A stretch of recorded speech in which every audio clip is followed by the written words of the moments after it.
17 বছর পর কোটি মানুষের ভালোবাসায় সিক্ত তারেক রহমান। এটি কেবল আবেগ উচ্ছ্বাসে ঘরের ছেলেকে বরণ করাই নয়, লাখো মানুষের স্বতঃস্ফূর্ত অংশগ্রহণে এক ঐতিহাসিক মুহূর্ত। বিকেল 3:30টার পর সংবর্ধনা মঞ্চে ওঠেন তারেক রহমান। হাত নেড়ে সবাইকে শুভেচ্ছা আর অভিবাদন জানান অধীর অপেক্ষায় থাকা লাখো নেতাকর্মীকে। বক্তব্যের শুরুতেই তিনি স্মরণ করেন প্রিয় বাংলাদেশকে। লাখো জনতার উদ্দেশ্যে তারেক রহমান বলেন, আধিপত্যবাদী শক্তির গুপ্তচরেরা বিভিন্নভাবে ষড়যন্ত্রে এখনো লিপ্ত রয়েছে। এসব ষড়যন্ত্র মোকাবেলায় সবাইকে ধৈর্য ধরতে হবে। শক্ত গণতান্ত্রিক ভিত্তি, শক্তিশালী অর্থনৈতিক ভিত্তি গড়তে হলে তরুণদেরই এগিয়ে আসতে হবে বলেও জানান তিনি। এই দায়িত্ব তরুণ প্রজন্মের সদস্যদেরকে আজ গ্রহণ করতে হবে, যাতে করে এই দেশকে আমরা সুন্দরভাবে গড়ে তুলতে পারি। শক্ত ভিত্তির উপরে গণতান্ত্রিক ভিত্তি, শক্তিশালী অর্থনৈতিক ভিত্তির উপরে যাতে এই দেশকে আমরা গড়ে তুলতে পারি। ইফাদ রশিক স্পার্ট মিক্সে আছে সবচেয়ে বেশি মশলার সংমিশ্রণ। ইফাদ রশিক স্পার্ট মিক্স মশলা। যে কোনো মূল্যে আমাদেরকে এই দেশের শান্তি শৃঙ্খলা রক্ষা করতে হবে।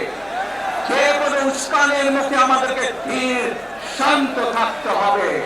প্রিয় ভাই বোনেরা, আমরা দেশের শান্তি চাই, আমরা দেশের শান্তি চাই, আমরা দেশের শান্তি চাই।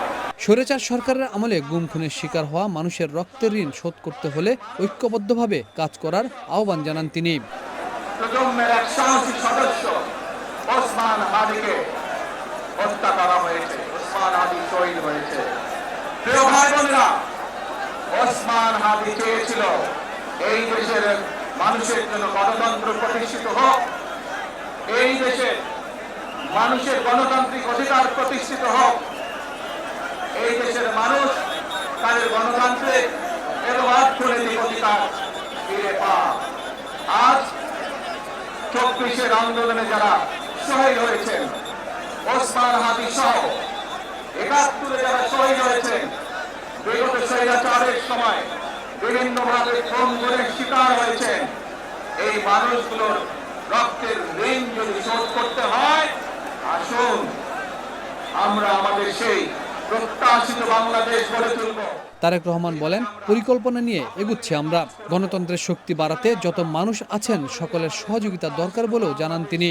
আপনাদের সামনে আমি বলতে চাই, I have a plan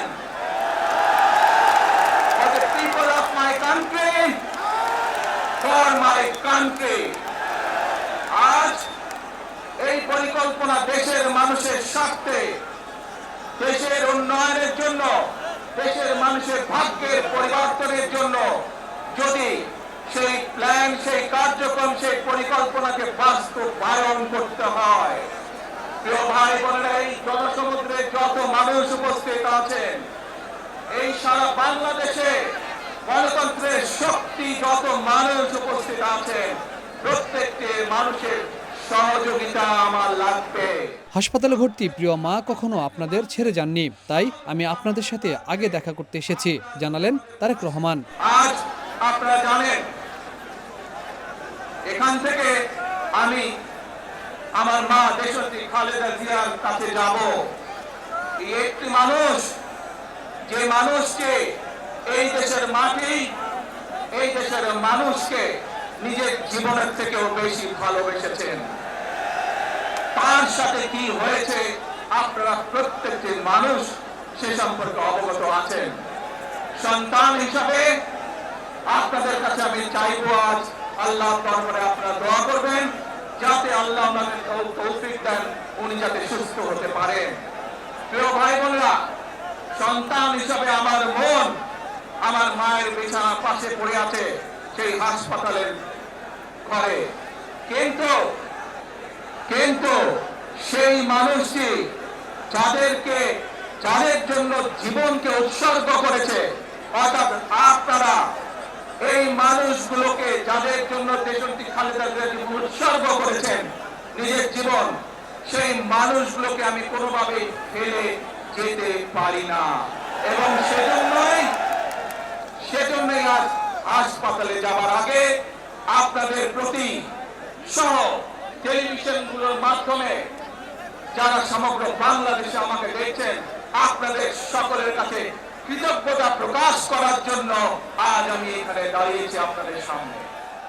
কেবল কঠোর পরিশ্রমের মাধ্যমেই প্রত্যাশিত বাংলাদেশকে গড়ে তোলা সম্ভব বলেও মন্তব্য করেন বিএনপির ভারপ্রাপ্ত চেয়ারম্যান তারেক রহমান। বাংলাদেশের কোটি মানুষ বিএনপির ভারপ্রাপ্ত চেয়ারম্যান তারেক রহমানকে বরণ করে নিলেন, কিন্তু তিনি যে সময়ে বাংলাদেশে আসলেন তখন বাংলাদেশের রাজনীতি এবং বাংলাদেশের গণতন্ত্র অনেকটা টালমাটাল অবস্থা। সামনের সময়ে তিনি এই কঠিন চ্যালেঞ্জ কিভাবে মোকাবেলা করে বাংলাদেশকে একটি গণতান্ত্রিক পথে উত্তরণের দিকে নিয়ে যাবেন সেটি এখন দেখবার বিষয়। Habib Rahman, one news, Dhaka.